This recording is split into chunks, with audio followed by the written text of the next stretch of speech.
తెలుగు ప్రజలకు తెలంగాణ ప్రజలందరికీ కూడా నమస్కారం. పంచాయతీరాజ్ ప్రిన్సిపల్ సెక్రటరీగా ఉన్నటువంటి ఒక మహోన్నతమైన వ్యక్తి శ్రీ సందీప్ కుమార్ సుల్తానియా గారు. మరి దాని ప్రిన్సిపల్ సెక్రటరీగా ఉన్నప్పుడు ఆయన వాళ్ళ కూతురు పెళ్లి చేసిండు పోయిన సంవత్సరం. వాళ్ళ కూతురు పెళ్లి చేసినప్పుడు మరి జిల్లాల ఈయన principal secretary for rural development and Panchayati Raj సిఇఓలను, జిల్లాల సిఇఓలు ఉంటారు కదా 33 సిఇఓలను మరియు డిఆర్డిఓలను, రూరల్ డెవలప్మెంట్ డిఆర్ఓలను, వీళ్ళందరినీ కూడా వాళ్ళ కూతురు పెళ్లి కోసం రెగ్యులర్గా భార్యాభర్తలు మరి సీఎం క్యాంప్ ఆఫీస్ పక్కన ఉన్నటువంటి గెస్ట్ హౌస్లో కూర్చొని పిలిపించి, నా కూతురు పెళ్ళి అవుతుంది, నేను చాలా గరీబోడిని, ఏమి లేదు, నాకు జీతం కూడా రాదు, నేను అటెండర్ కంటే హీనము, నా బిడ్డ పెళ్ళికి మీరు ఐస్ క్రీమ్ పెడతారా? ఇగో ఇది మెనూ, నువ్వు ఏది పెడతావు? కరీంనగర్ నేను ఐస్ క్రీమ్ పెడతా సార్. సిద్దిపేట డిఆర్ఓ నువ్వు ఏం పెడతావు? నేను పెరుగు పెడతా సార్. మీది మంచిగా ఉంది కదా, మీ జిల్లా మీ సంపాదన బాగుంది కదా, ఆదిలాబాద్ వెనుకబడ్డ రాష్ట్రం, అది జర ఎస్సీ ఎస్టీల పేరు మేము బాగానే వస్తే మీరేం పెడతారు సార్? మేము ఫంక్షన్, మీరు అందరు టెంట్లు కాదు, మీరు ఫంక్షనల్ కార్డ్స్ మీరు అంతా పెట్టాలి.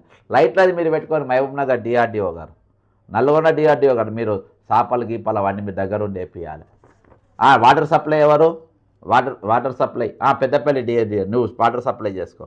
ఖమ్మం జర మంచిది ఉన్నది కదా అక్కడంతా, జర నువ్వు ఇది చూసుకో. ఈ విధంగా డిఆర్డిఓలను మరి సిఇఓలను వీళ్ళను వాళ్ళ కూతురు కోసం ఒక్కొక్కరి దగ్గర వైట్ కాలర్ బెగ్గింగ్ చేశారు. మనం చూసినాం కదా, ఐఏఎస్ ఆఫీసర్లు కొన్ని జరిగినాయి ఈ వైట్ కాలర్ బెగ్గింగ్ చేసి. దీని మీద నేను ఇలా యాంటీ కరప్షన్ బ్యూరోకు ఇంకో కంప్లైంట్ ఇచ్చిన.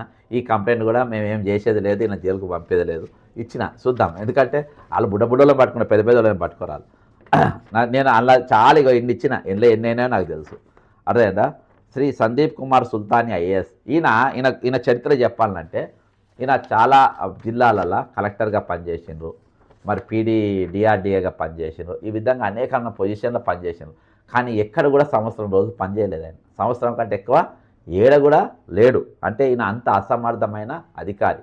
కానీ కేసీఆర్ ప్రభుత్వం వచ్చినాక ఈయన చాలా కీలకంగా మారిపోయాడు. ఇది బీహార్ ముఠా అయినా కూడా కీలకంగా మారిపోయిన ఆయన దగ్గర మారిపోయి ఆయన అనేకమైన ఫర్ ఎగ్జాంపుల్ ఒక కేసు, ఒక బీజేపీ ఇచ్చినటువంటి కంప్లైంటు ఈయన గతంలో ఇలా చేసిండు, ఏది సెర్ప్ సిఓగా చేసిండు. అందులో ఆవులది కిట్లకు సంబంధించిన ఒక పెద్ద స్కామ్ జరిగింది. ఆ స్కామ్ మీద ఒక బీజేపీ నాయకుడు ఫిర్యాదు ఇచ్చిండు. ఇక కేంద్రంలో బీజేపీ ఉంది కాబట్టి అక్కడికి వెళ్ళి ఎంక్వైరీ కానీ వచ్చింది. ఎంక్వైరీలో అయినా దొరికిపోయాడు.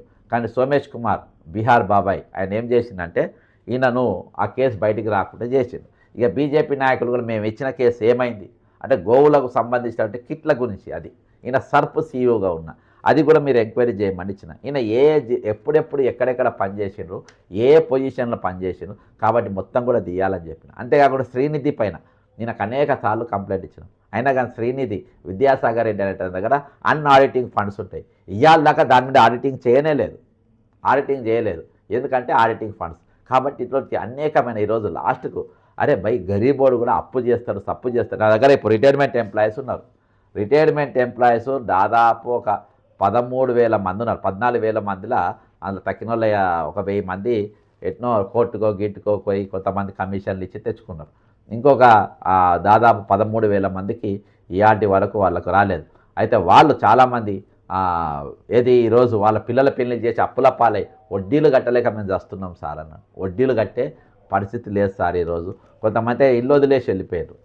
కొంతమంది అయితే రోజు అనారోగ్యం పాలే కూస్తున్నారు, గుండె నొప్పులు వచ్చినాయి, పిల్లల పెళ్లి చేసి ఇల్లు కట్టుకొని. అరే వీళ్ళు నేను ఇంతకుముందు చెప్పిన తిరిగా రామకృష్ణరావుకేమో ఇల్లు ఫ్రీ, ఈయనకేమో బిడ్డ పెళ్లి మంది ఫ్రీ. వీళ్ళు ఎంత చిల్లరగాలంటే ఐఏఎస్ నేను చెప్తా. కొంతమంది నేను దస్బల్లా హోటల్ మీద కేసేసిన. దస్బల్లా హోటల్, ఐమాక్స్, ఈ పీపీపీ ప్రాజెక్ట్స్ అన్నట్టు, జలవిహారు, ఇట్లా ఒక 7 సంస్థలు వీళ్ళు ప్రభుత్వానికి కిరాయి కట్టాలి, అంటే ప్రజలకు కిరాయి కట్టాలి. వాళ్ళు లీజుకు తీసుకుంటారు, వీళ్ళు కిరాయి కట్టారు. వీళ్ళే ఐడియాలు ఇస్తారు, వీళ్ళు నోటీస్ పంపుతారు, మీరు కోర్టుకు పోనరని వీళ్ళే చెప్తారు. ఇక కొంతమంది ఐఏఎస్లు ఉంటారు. వీళ్ళు ఐఏఎస్లు ఏం చేస్తారంటే వాళ్ళ బ్యాచ్ వాళ్ళు అక్కడ ఉంటారు, నేను దావత్ ఇస్తాను రా అని చెప్పి పిలుస్తారు. పిలిచి దస్బల్లా హోటల్లో దుకాణం ఉంటుంది, ఫుల్ స్కాచ్ గీచి ఫుల్ తాగుతారు. తాగి ₹1 పైసా బిల్లు కట్టరు. ఎందుకు కట్టరు అని అంటే ఈరోజు మేము వాడు కిరాయి కట్టాడు, ప్రభుత్వానికి కట్టాల్సిన కిరాయి కట్టడు. దీని మీద నేను హైకోర్టుకు పోయినా.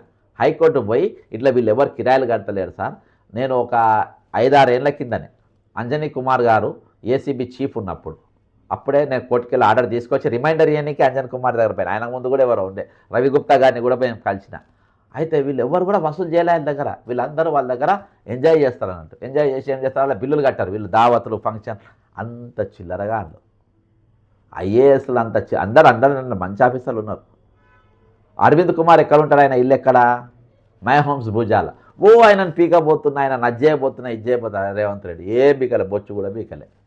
అర్థమైందా, అరవింద్ కుమార్ని ఎంటికే కూడా బీకలే.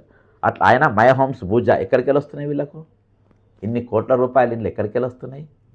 కాబట్టి వీళ్ళందరూ కలిసి ఈరోజు చిల్లరగా వ్యవహరించి వీళ్ళ గురించి మనము వీళ్ళు అంటే ఇంత చిల్లరగా అధికారుల నుంచి ఇప్పుడు పెద్ద షాకింగ్, ఇది పెద్ద బ్రేకింగ్ న్యూస్, ఇది మొత్తం దద్దరిల్లిపోతారు ఈరోజు డిఆర్డిఓ వాళ్ళు కానీ వీళ్ళు కానీ.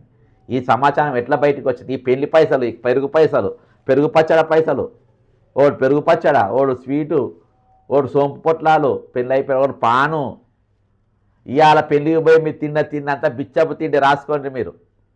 సందీప్ కుమార్ సుల్తానియా బిడ్డ పెళ్ళికి పోయి అన్నం తిన్నారు చూసినావా, అది అక్కడక్కడ అలుక్కొని తెచ్చిపెట్టినటువంటి సొమ్ము, అంటే బెగ్గింగ్ బౌల్లా వచ్చినటువంటి సొమ్ము. ఆ పెళ్లికి పోయి తిన్నోళ్ళందరూ, మీరు ముఖ్యమంత్రి కావచ్చు, చీఫ్ సెక్రటరీ కావచ్చు, ఐఏఎస్లు కావచ్చు, ఐపీఎస్లు కావచ్చు, మీరు ఆ పెళ్లికి పోయే రోజు మీరు తిన్న తిండి మొత్తము ఈరోజు బిచ్చపు తిండి, బిచ్చం అడుక్కొని ఫంక్షన్ చేసిన తీరు. ఎందుకు సారా మీరు బతుకుతుండ్రు, ఎందుకు బతుకుతుండ్రు? నేను వచ్చి దీని మీదనే ఇచ్చిన వీళ్ళ చాటభారత, ఇది ఒక్కటే దొరికిందా అనుకున్నారు. చాటభారతాలు ఉన్నాయి, కాకపోతే నేను కంప్లైంట్లు మాత్రం ఇవ్వగలుగుతున్నా, కోర్టులకి వెళ్ళి జడ్జిమెంట్లు తేయగలుగుతున్నా. అంతకు మించి మేమేం పీకలేకపోతున్నాం. ఎందుకంటే సిండికేట్ అందరికీ వీళ్ళు కావాలి, గజ దొంగలకు ఈ తోడు దొంగలు కావాలి, వీళ్ళకు ఇంపార్టెన్స్ పొజిషన్లు ఇవ్వాలి. అసలైన ఆఫీసర్లకు పదవులు రావు, అసంటైన ఆఫీసర్లు చీఫ్ సెక్రటరీ గారు, అసంటి ఆఫీసర్లు ఫోకల్ పోస్టులకు రావు. వీళ్ళందరినీ దొంగలను పెట్టుకొని నేర్తారు. ఖచ్చితంగా నేను దీని మీద కూడా సందీప్ గారి సుల్తానియా గారి మీద కూడా యాంటీ కరప్షన్ బ్యూరో ఎటువంటి చర్యలు తీసుకోదని ఆశిస్తూ సెలవు తీసుకుంటున్నా. జై తెలంగాణ, అమరవీరులకు జోహార్లు.